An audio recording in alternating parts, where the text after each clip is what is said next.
pintor llamado Moisés Umaña. Hola, ¿qué tal, Moisés? Mucho gusto, como ya lo dijiste, mi nombre es Moisés Umaña. Y bueno, hablando un poco de introducción sobre mi vida, fue un poco complicada desde pequeño, pues nací en un seno de una familia bastante pequeña, donde mi apoyo fuerte era mi abuela, mi abuelo, pero en el 1986 del terremoto falleció mi abuelo, que era como el segundo apoyo de mi vida, porque mi abuela murió un año antes. Y después de la muerte de mi abuela, perdón, de mi abuelo, quedé, como se dice, en el aire. En el aire. Es decir, de que era pequeña la familia, mi mamá se fue a mi tío a otro lugar, mi papá no existía porque no sé qué problemas ahí no. Ajá. ¿Tu abuelo, a qué se dedicaba tu abuelo? Pues mi abuelo, recuerdo bien de que le gustaba mucho la reventa de billetes de lotería. Lo que hicimos, vendedor de billetes de lotería. Él se mantenía ahí por el palacio.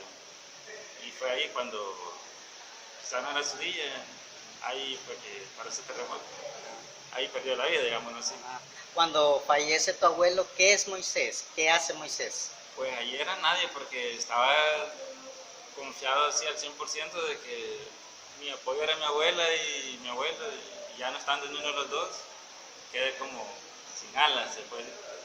Y de ahí quedé con unos tíos que ni conocía, que supuestamente se iban a hacer cargo de mí, pero a la hora y la hora no fue así, ¿verdad? Entonces me vi como obligado a subsistir por mí mismo desde esa edad. O sea, tenía unos 8 años, no sé, por ahí más o menos. Y, Esos tíos te llevan lo que es fuera de San Salvador, sí, ¿de verdad? esos tíos vinieron para el terremoto a visitar a un tío que quedaba aquí, que era el hermano de mi mamá, que era una familia chiquita, mi abuela, mi abuelo, un tío y mi mamá. Y entonces, como este abuelo era como padrastro, había esas tensiones. Entonces, muriendo mi abuela, se quedaron así, solo quedé con el abuelo.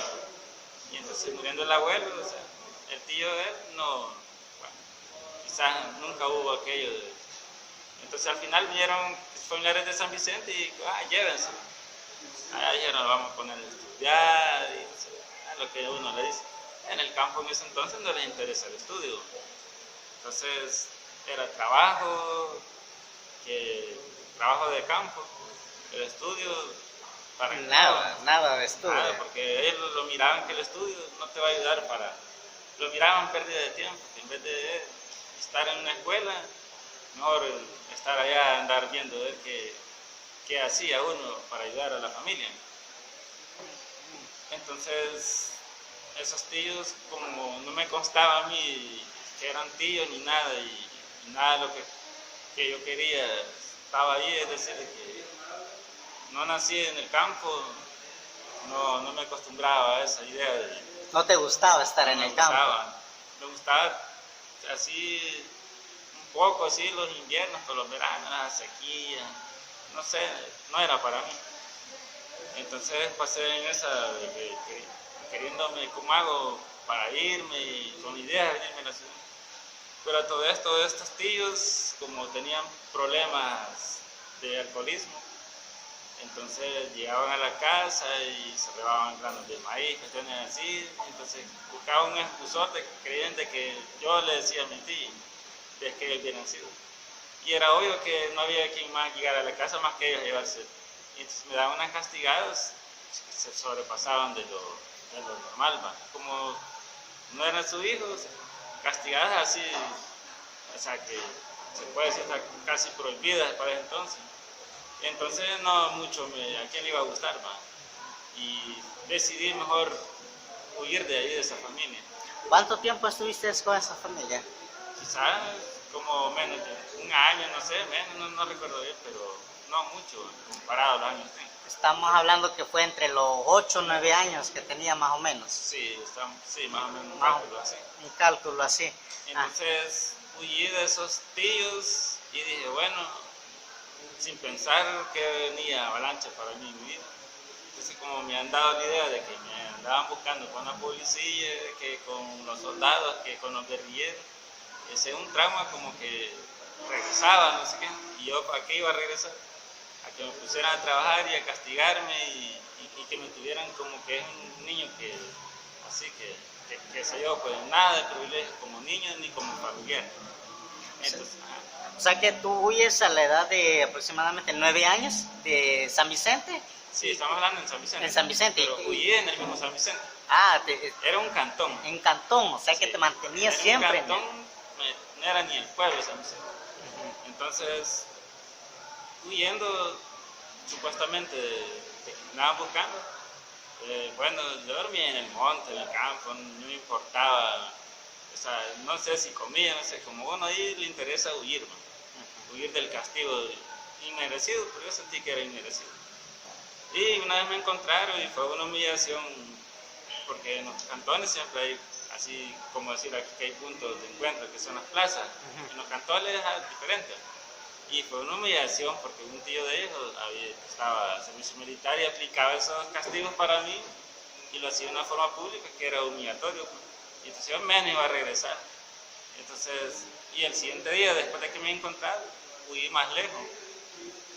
Y ahí sí ya no me encontraron. Entonces dormí en el monte, iba cuestiones. Y fue así complicado, quizás en aspectos de que un niño es expuesto a muchos peligros. Ya por la edad quizás pudo haber sido un recluta más para el conflicto civil que se vivía de la guerra civil, ¿no? O sea, ese era un peligro. El otro, o sea, hay muchos como por ejemplo que los soldados que pensaban que andaba haciendo en el monte, qué sé yo, las desconfianzas de todo tipo de peligro. Y subir con todo eso, es un alivio de que ya lo pasé por lo menos. Pero así es la vida, o sea, alguna razón tiene que en un momento no la ve. Y quizás eso me motivó a intentar hacer algo pues ahora, de que todo ese esfuerzo no tiene que ser por gusto.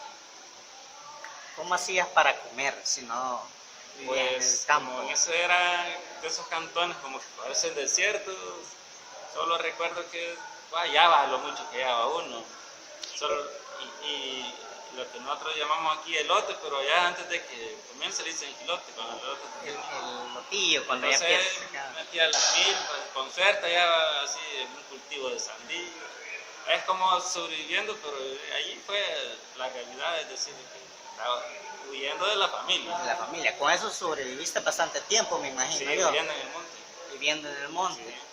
Y después hubo un tiempo que te fuiste como a dormir en una casa, ¿verdad? Sí, esa es una historia quizás triste y a la vez motivadora y me siento feliz contarla. Ajá, sí, dime. Porque a medida que pasaron los días y días y días, había en los campos había casas donde le llaman, donde tienen mozos, que tienen comodidades en el campo en el sentido de que tienen terrenos, cultivos, ganado, y tienen personas que les trabajan para cubrir ciertas áreas. Personas con dinero, podríamos decir. Era en el campo, sí.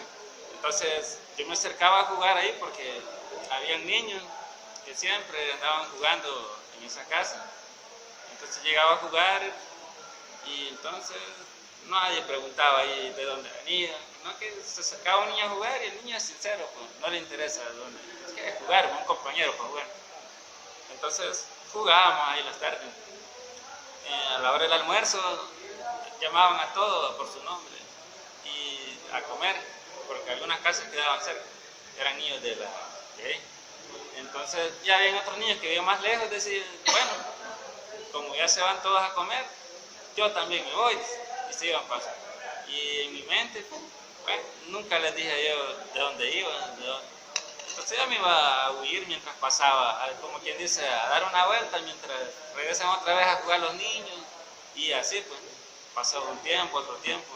Entonces como esas casas tenían corredores, y en los corredores acostumbraban poner carretas, sacos de zacate, cuestiones así que ellos cultivan. Entonces, en vez de andar huyendo así tan lejos, se me ocurrió dormir debajo de una carreta de un corredor. Y para que no me descubrieran, esperaba que todos se durmieran cuando pasaba el día. Y entonces, como en el campo en ese entonces acostumbraban a dormirse temprano, utilizaban candiles, no había entretenimiento como televisión y todo eso. Entonces las personas que hacían dormirse y madrugar a su favor. Entonces si se dormían antes de las 7, yo llegaba como a las 7:15, cuando ya como los chuchos me habían visto llegar y todo, cada vez cuando llegaba a dormir ya no me ladraban. Ya te conocía. Ya me conocían, solo salían a mover la cola. Y ya dormía yo ahí en la creta. Entonces ya me mentalizaba a que no me descubren, procuraba despertar antes de que se levantaran y me iba, y así pasé un tiempo. Pero con los días comencé a observar desde que allí tenían mozos, y llevaban comida y cuestiones así, de que, por ejemplo, no miraba yo paga, pues no me interesaba lo que era cuestiones de paga, porque un niño, o sea, ya en esas condiciones no ves en ese tiempo, por lo menos. Entonces yo decía, bueno, si aquí hay mozos y les dan comida porque trabajan, entonces hablé, le dije que si no me daban trabajo. Entonces yo decía, pues por lo menos les llevan el desayuno y el almuerzo, y la cena ya es lo de menos, ¿no? Entonces tuve la suerte que me dijeron, sí, ¿y dónde venís? No, de lejos. Bueno, el señor dijo, bueno, si quiere trabajar, ahí le vamos a dar trabajo. Entonces quizás descubrieron de que yo era amigo del hijo de ellos, que jugábamos juntos, y saber cómo descubrieron que comencé a trabajar con ellos, y yo dije, pucha, el primer día de trabajo, pucha, desayuno y almuerzo, y la cena, lo mismo, a huir, y cuando se dormía, a dormir a la carreta, y así.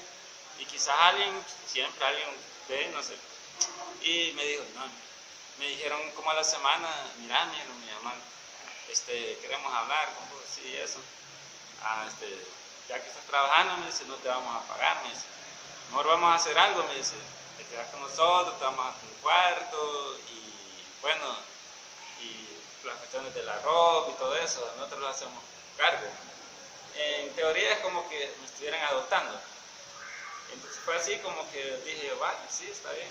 Y para mí era como ir caer a un oasis en un desierto del que yo había vivido, ¿no?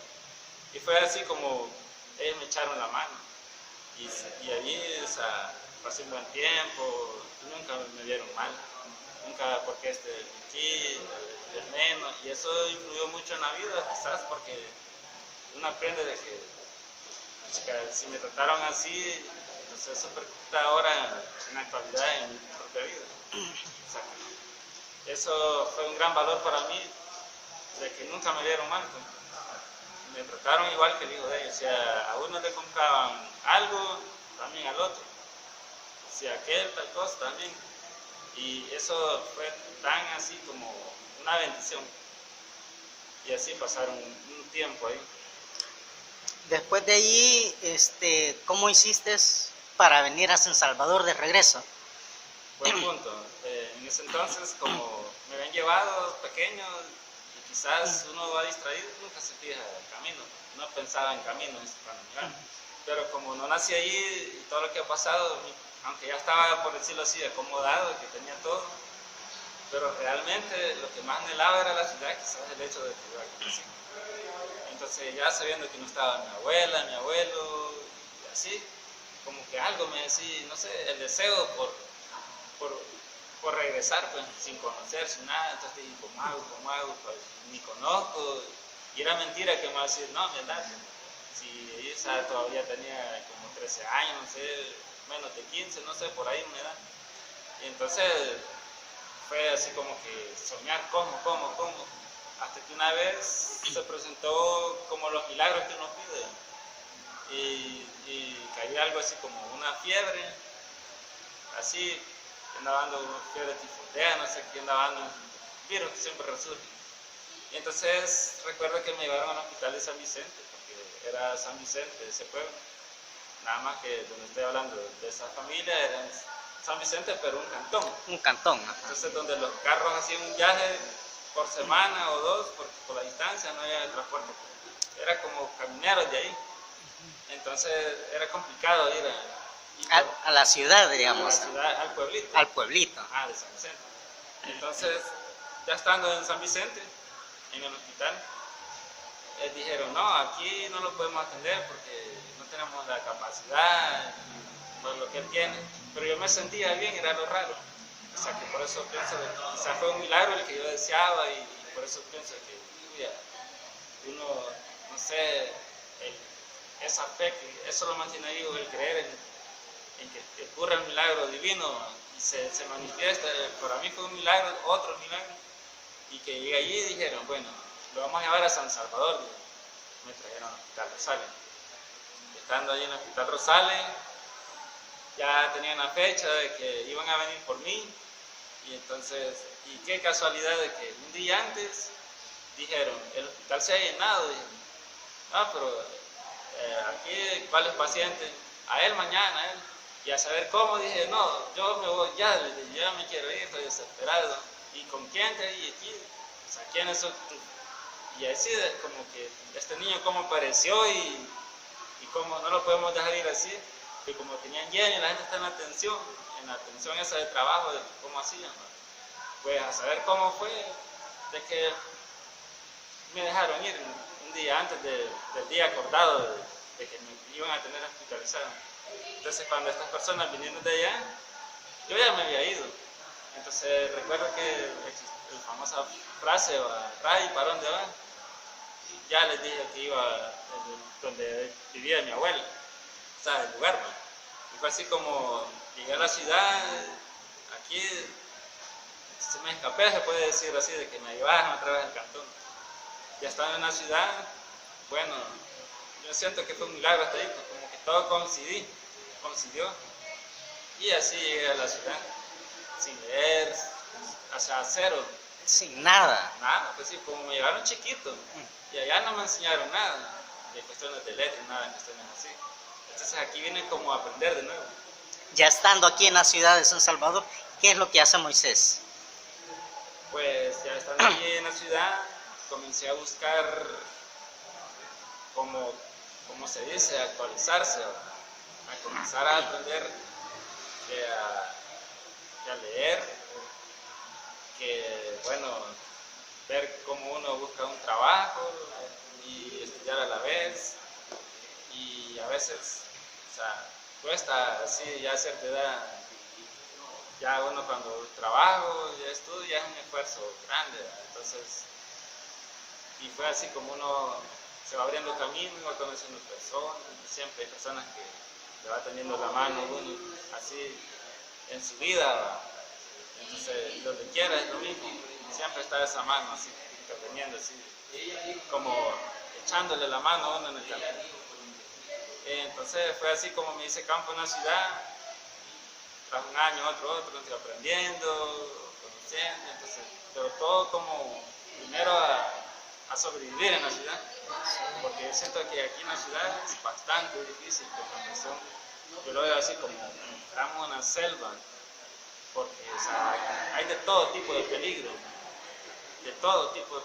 no solo enfermedades físicas, de todo, pues aquí está las personas que juegan con la mente de las personas, de decirle, mira, haz esto, que te va a ir bien, no, que mira, si querés, aquí, ¿por qué no te complicas tu trabajo? O sea, tentaciones así en la ciudad y de todo tipo.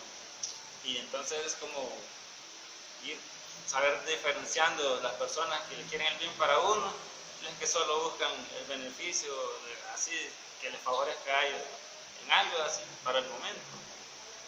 Entonces es bien tentador aquí y complicado asistir a todo ese tipo de problemas que hay en la sociedad. Es normal. Es normal, es algo normal aquí en lo que es la ciudad. Entonces, tus inicios como a artes, como las artes, tengo entendido que empezaste con la música. Pues en ese proceso de estar trabajando, como cualquier persona, trabajamos también. Yo trabajaba y bueno, era que como rutina, trabajo, pensando en irse para la casa, después amanecer para pensar en ese trabajo, y es un círculo dormir. Entonces yo dije, pues la vida tiene que tener más sentido, más en mi caso que realmente pensaba, uno que no es nadie, entonces quiero hacer algo, quiero ser alguien. Aunque uno ya es alguien ahí, pues un ser humano, pero alguien que viene de una vida así como la que viví, que no tiene nadie, así, es decir, un familiar que le espere. Entonces, uno no quiere ser nadie, pues nadie quiere ser nadie, ya que no tengo nada, pero yo tengo que hacer algo por ser alguien. Entonces me gustaba mucho lo de escribir pensamientos, o sea, como poemas, cosas así. Entonces vino la idea como que era hacer algo más que eso, hacer letras de canciones. Entonces hay unos amigos así que más o menos entendían lo que y eran tranquilos. Bueno, les comenté, mira, que hacer unas letras de canciones, podemos hacer algo. Ah, sí, a mí también me gusta la música. Bueno, podemos aprender a tocar instrumentos. Compremos el instrumento y eso lo de fue así como emprendimos un pequeño proyecto de amigos y comenzamos a hacer canciones, pero mi idea siempre era darle más valor a lo que uno hace. Entonces yo le decía, ya que tenemos trabajo, enfoquémonos en practicar y hacer las canciones. Cuando tengamos unas 10 canciones, ahorremos y grabémoslas. ¿Para qué ir a tocar cover y todo eso? Sino que el objetivo era crear algo nuevo. O sea, si teníamos trabajo y para medio irla pasando, pero por lo menos enfocarnos en hacer la música nueva y luego cuando se tuviera grabarla y ahí para allá lo que sea. Pero como siempre hay razones de, ya sea de que de repente esto y lo otro, y como nació en un conjunto de amigos, me hace falta uno y se queda el otro.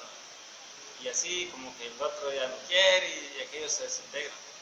Intenté después hacer tipo solista, pero en realidad yo me gustaba escribir, componer, pero el que tenía mejor voz era otro amigo.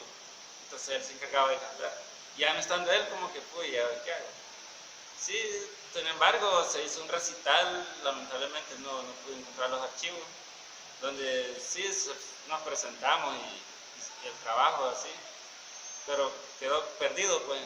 Y como antes era complicado, no es como hoy las redes, pues, se puede archivar ahí lo que uno hace. Y un par de años atrás no era tanto así. Entonces al final ya no pude hacer nada en la música, yo como solista ya no la llevé.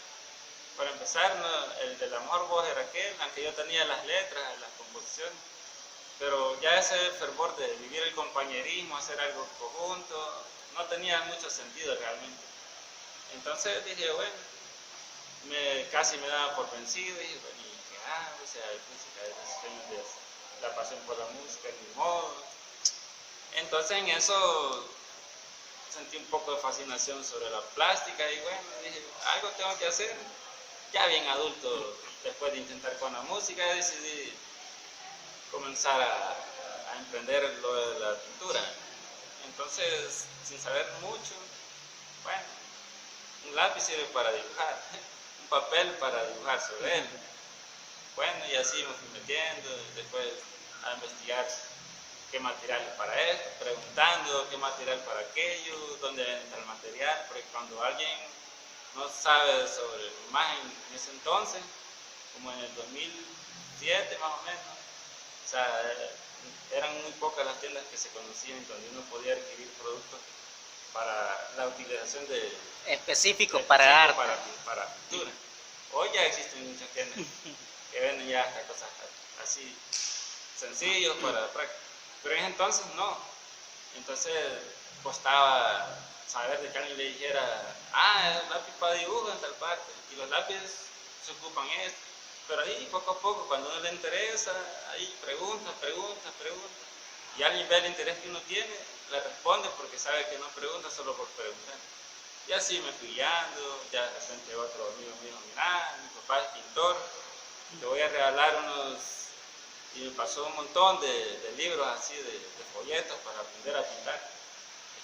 Entonces ahí comencé viendo ahí, o sea, cómo hacer un paisaje, cómo hacer esto, y así lo llevé por libro, el libro de animales, el libro de paisajes, el libro de fauna marina y así.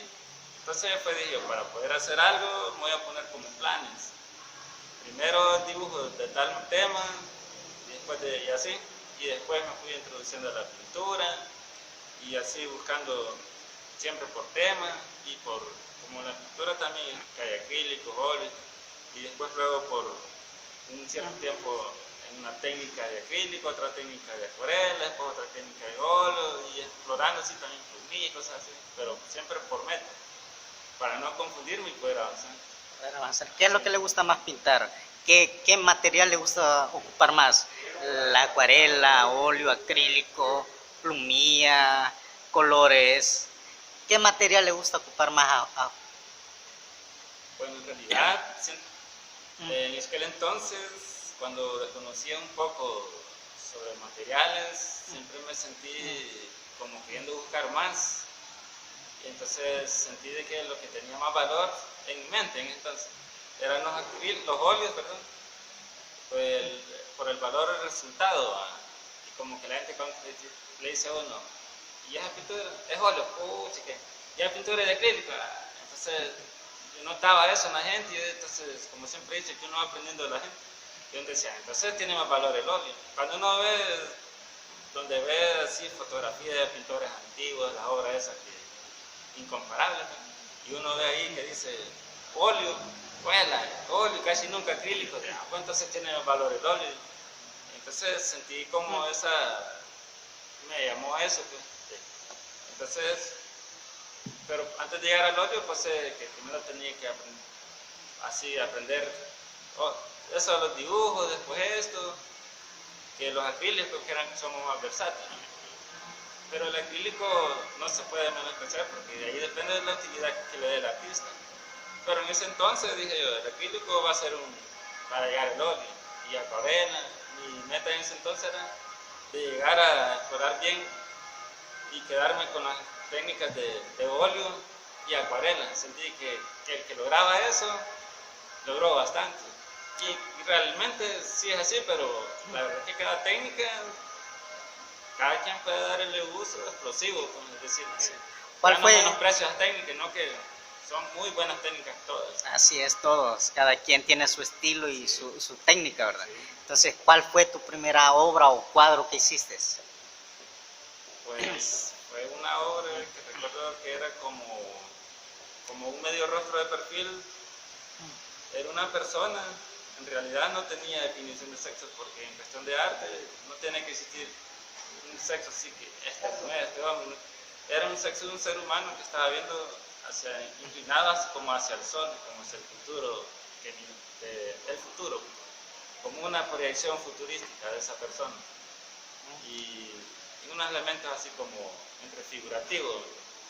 Fue algo así que no buscar así, era algo que me llamaba como cuando uno sueña, que uno sueña las cosas como figurativas, simbólicas. Entonces es como ponerlo en un lienzo, ¿por qué no? Algo así, recuerdo esa primera obra. ¿Esa fue tu primera obra? Me imagino que fue con óleo. No, fue como no conocía los óleos, así nada, ni los acrílicos, ni sabía dónde los vendía. En una librería llegué y me dice, ¿qué te puede servir para pintar? Me dicen eran como de tubitos de acrílico. Las témperas. No, eran acrílicos. Acrílicos, y era como un color porque no había mucho. Y llegué y se me acababa, y así fui buscando los colores que iba ocupando, que no fueron muchos. Y recuerdo que comencé con un clavo porque ni sabía que el pincel pues era totalmente empírico, no del todo, ¿no? Como autodidacta, no sé cómo llamarlo. Pero poco a poco terminó ese trabajo. Y mientras terminé el trabajo fui encontrando donde vendían esto, y así uno va, como que una cosa lleva a la otra, y así. Ese fue mi primer cuadro. O sea que tu primer pincel prácticamente fue un clavo. Un clavo. Mi primer lienzo fue que habían botado como un pedazo parecido a un saco de yute. Y estaba pegada una tablita que creo que era el respaldo de un cuadro. Y lo habían botado así, y yo dije, esto me va a servir para pintar sobre él. Y con un clavo y con pintura ocupaban de pared. Había sobrado por ahí que habían pintado una pared. Y agarraba con la punta del clavo y pintaba así sobre ese lado de yute. Ahí sí estaba totalmente ignorante a lo que eran las artes, sobre el uso de materiales y de herramientas y todo eso. Ahí sí era totalmente un niño en esa área.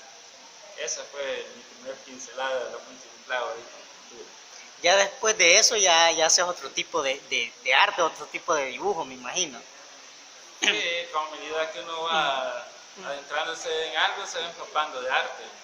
Ya uno como que camina sobre arte, por decirlo así, ya todo lo ve de un punto diferente. Entonces uno va conociendo en el camino amistades y todo eso que más o menos le guían, que algunos hacen lo mismo y ya probaste con esto, ya pues mira, esto lo compré en tal parte, te puede servir, anda a buscarlo, o más te regalo esto, y cuando te acabes puedes ir allá y lo ven, y así uno se va guiando, o sea que se va abriendo un nuevo mundo para uno. Moisés, hoy estamos aquí en lo que es tu exposición en la Biblioteca Nacional, ¿verdad? ¿Cómo se llama esta exposición? ¿Esta exposición cómo se llama? Bueno, la exposición se llama Pequeños Detalles del Centro Histórico de San Salvador. Es motivo así largo el nombre porque es centro histórico, quizás hay varios más, para ponerle un poco de que no se pierda, que aquí solo un centro histórico de San Salvador hay. Y bueno, respecto a este boceto, para mí tiene un valor quizás sentimental, no sé cómo lo diría, porque es un boceto que se realizó cuando se hizo una entrevista antes de emprender este proyecto. O sea, fue cuando comencé haciendo unos estudios así, boceteando aquí en vivo, como dice uno. Entonces, mientras estuve haciendo ese pequeño estudio, meta que yo mismo me la proyecté, fue que se dio esa entrevista. Les interesó el trabajo que quizás estaba haciendo y ellos lo vieron como, quizás alguien que viene a bocetear así, a dibujar, quizás no sé, así lo vieron. Pero en realidad yo estaba haciendo un estudio antes de comenzar a emprender un trabajo o un proyecto. Y es por eso que ahí está el boceto. Ese valor para mí. Es a lápiz, ¿verdad? Es carboncillo. Carboncillo, perdón, carboncillo. Sí, carboncillo. Carboncillo. Y aquí estamos viendo también otro que son, bueno, que es un rótulo. Sí, de hecho, ya este es el proceso ya del trabajo, ya planificado, después de lo que hablamos de bocetear en vivo. En realidad, este es trabajo sacado de una fotografía, pero una fotografía hecha por mí. O sea que emprendí un proyecto también fotográfico para luego pasarlo a pincel, a óleo, porque como el óleo trae más tiempo por el secado y todo eso, no iba a estar yo con toda la disponibilidad del tiempo y ir al mismo lugar cerca de un mes ahí y estar haciéndolo poco a poco. Entonces, al final es como doble trabajo, el trabajo de fotografía y luego el trabajo de pintura. La idea, porque como cartel, en realidad no es cartel. Este es un vagón que está en el Museo del Ferrocarril. Es un vagón, es un detalle grande, pero como a mí me interesaba lo de las letras, entonces solo hice el apunte de hacer así lo básico. Pero este vagón, en la actualidad, ya está en el museo. O sea, es algo que... Es la fachada, por decirlo así, ¿verdad? Es que en realidad en el museo hay muchos vagones. Ajá, sí, sí. Y varios les han pintado pena de sal, pero a mí me llamó la atención el detalle de uno, no lo puede hacer todo. Uno que necesito como para mi trabajo. Ah, y el de abajo es del estacionamiento de Morazán, dice. Sí, el estacionamiento Morazán. Bueno, ya este es como, en realidad es una serie que tiene que ver con letras que están ahí y han estado ahí con nosotros, en la sociedad popular del centro, digamos así. Y no solo del centro, sino que de muchos alrededor. Entonces, aquí esta parte, como es el tema mío, eran letras representativas del centro histórico, digamos así. Entonces este es un estacionamiento que creo que muchos lo conocemos, la mayor parte. Entonces solo ve uno y ya evoca cualquier tema o recuerdo, lo que sea. Estos de aquí son del Teatro Nacional, ¿verdad? Así es. Teatro Nacional y Palacio Nacional. El Teatro Nacional, bueno, como el tema eran las letras, más que todas las letras, los demás, solo para que se entienda que es el Teatro Nacional. Aquí va una aplicación así, digámoslo, textura y todo eso. No es así como se ve en la foto, realmente yo le puse mi parte artística. Entonces, porque si alguien lo quiere igual, está la foto, pues, pero mi idea es, soy libre en aplicar mi técnica ahí. Media vez se entiende que el tema es las letras. Las letras. Sí. Ok, aquí estamos viendo lo que son las fotos. Sí, estas son algunas, es casi todas las fotos que utilicé en los cuadros. O sea, como repetí anteriormente, primero hice la realización fotográfica y también al mismo tiempo la boceteada para luego la pintura. Entonces, esto está aquí como mostrario para que se vea de que cada foto aquí está como es y está sin retoques, sin nada de alterar. O sea, así es el lugar allí. Si alguien pasa y ve, no hay nada que perderse. Es decir, si se ve aquí grisoso, porque en el momento que se hizo la foto, así estaba la temperatura del tiempo. Entonces, este es como un pequeño mostrario del trabajo que está pintado. Ahí hay una foto del Hula Hula, quiero ver, la Biblioteca Nacional. Ahí hay una de una guitarrita también, ¿verdad? Sí, así es. Esa guitarrita todavía existe, el maestro que arregla esa guitarra, ¿verdad? Sí, claro. Esta era la idea de todo eso, de que algo que está en la actualidad vigente, aunque algunos ya no estén en su funcionalidad para lo que fueron hechos. En el caso de acá, sí, el taller está, allí él se mantiene, ya tiene sus años, él siempre llega, atiende a las personas y ahí hacen muchas cosas así, reparaciones, cuestiones que tienen que ver con guitarra, con ya sea fabricación y reparación. El punto es de que es algo que tiene vida ahorita, está en funcionamiento. Entonces, y eso es bonito, pues. Y es algo que cualquiera ha pasado ahí. Y está ahí por el San José, ¿verdad? Si no me equivoco. Está como, digámoslo, donde había un cine por ahí. O un cine, cabal. Pero al otro lado, en la actualidad, está el mercado ex cuartel. Es cuartel. O sea que uno dice dos puntos, al final este punto de referencia de guitarra es bien así como que... Bien famoso, popular, bien reconocido. Popular, Bien aquí conocido, localmente. sí. ¿Cómo dices de ese pan lido? ¿Dónde es que está ubicado? Bueno, este tema, cualquiera diría que se está hablando del centro histórico, ¿por qué Pan Lido? Pero recuerdo que cuando yo estaba chiquitito, que sé yo, como unos 5 años, no sé, cuando convivía con mi abuelo antes de que muriera, esa fábrica estaba ahí, yo llegaba de curioso y miraba que preparaban ahí en la hora. Entonces, ya que en el futuro tengo la oportunidad de poder realizar esos trabajos, dije yo, bueno, para mí tiene un valor así desde pequeño y ¿por qué no respetarlo? Nunca me interesó la perspectiva, ser lo perfecto. Me interesaba, no sé, evocar una memoria para mí en lo personal, fue eso. El otro es el mercado central, por lo que veo, ¿verdad? Sí, así es. Pues este es un monumento que casi nadie sabe que existe, porque todos piensan de que si voy ahí, o como es una zona que le doy desconfianza, no voy, lo que piensan es que me van a robar. O sea, se piensan siempre eso. En realidad es un monumento que ahí está, y siempre ha estado, y bueno, y va a estar, no sé hasta cuándo, pero en la actualidad ahí está. O si pasamos por ahí, pasamos Viendo para los lados que no nos vayan siguiendo, pero a eso no le volvemos, no le dedicamos así a detenernos a leer ahí la fecha y a qué está educado, pero es algo así de que quizás para la gente que se maneja allí, lo ven, no le ponen importancia, pero para mí tiene importancia en el sentido de que todos dicen, el mercado central, y así pues. Pero de este detalle del monumento y este letrero, no existe. Háblame un poco de esta guitarrita, ¿qué significado tiene, Moisés? Pues bastante. Resulta que esta guitarra se hizo una vez un recorrido de fotógrafos y fue un punto de referencia de llegar a esa fábrica.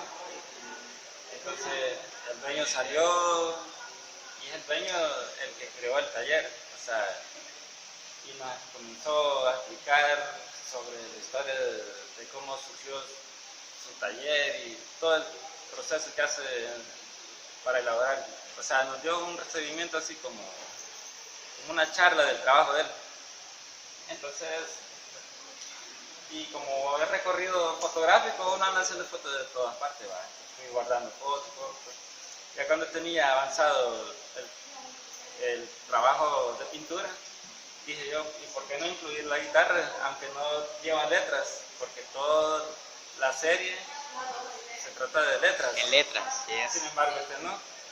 Y no es que no tenga letras, no es que está la guitarra arriba colgada, así donde se tiene visibilidad, porque lleva poquitos que encienden la guitarra real, ¿no? Entonces, y el interior está en una puerta donde dice el nombre del dueño y ahí lo que ellos trabajan. Que repara guitarras y hace entonces, guitarra, ¿verdad? Entonces dije yo, bueno, lo ideal hubiera sido retratar donde están las letras, ¿verdad? Las letras. Pero bueno, dije, me interesó más esto porque es algo que no necesita letra. La gente ha pasado por muchas personas han pasado por ahí, se recuerdan la guitarra, y a otros quizás son algo jóvenes, y ven la guitarra y por lo menos la han visto y dicen, y se recuerdan así en tal parte. Es un buen punto de referencia local.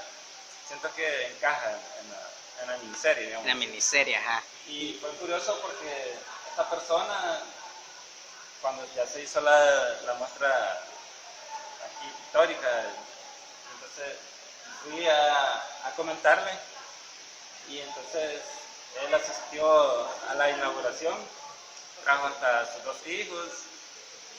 Fue un valor para mí porque yo sé que las personas viven un margen de trabajo, que el tiempo para ellos descuidarse de su taller es un esfuerzo, pues quizás, no sé, que sacrificaron en una tarde puede ser, pues, un trabajo que quizás dejaron pasar porque él no estaba, pero fue motivador verlo a él y que era algo que quizás él inició hace años, pues él hizo a mano ese rótulo, y ver de que estaba plasmado en un lienzo, creo que le puso más valor al trabajo que él había hecho hace años. Creo que ya él ya tiene sus años, y vio como alguien le dio relevancia, le dio valor a su trabajo.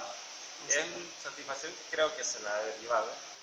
Aquí está bien. Vaya, Moisés, para ya ir terminando, ¿qué consejo le darías a los jóvenes que quieren incursionar en lo que es el arte? Bueno, en el caso de los jóvenes, quizás es bastante complicado, quizás para ellos, luchar contra varias críticas que se hacen de que lo mismo que dicen ellos, que del arte no van a vivir, que pierden el tiempo. Bueno, pero ellos tienen el deseo, tienen que luchar contra esas críticas, porque eso es bastante fuerte, porque a uno es lo mismo que le digan, pucha, tal vez para el arte, deberías ayudar, aquí están estos materiales, dale con todo. Acá yo le diga, no, hombre, no pierdas el tiempo, que el arte es para vagos, que el arte no te va a sacar adelante. Y entonces luchar contra eso creo que es un reto de cada joven, creo yo. Si él tiene el deseo, el esfuerzo es eso, desechar lo negativo y adoptar lo positivo, porque siempre si viene un error, siempre hay una solución, es decir, va un problema y viene también una solución con ese problema. Entonces luchar contra ese tipo de personas que le dicen a uno que uno no va a hacer nada con el arte. Hola amigos, ¿qué tal? Pues este día entrevistamos a un gran artista plástico, él se llama Moisés Umaña. Pues él tiene en estos momentos una exposición en lo que es en la Biblioteca Nacional. Estará abierta al público durante todo este mes para que ustedes puedan irla a visitar y a ver sus obras de arte. Pues agradecerles también a Cecilia Castillo por prestarlos el lugar de la Biblioteca Nacional para hacerle esta pequeña entrevista a Moisés. Pues y también pues a anticiparles pues que la próxima semana entrevistaré a Cecilia Castillo. Es una gran poeta salvadoreña, nos va a contar un poco de qué tipo de poesía es que ella hace. Entonces espero que les guste y suscríbanse a mi canal pues y denle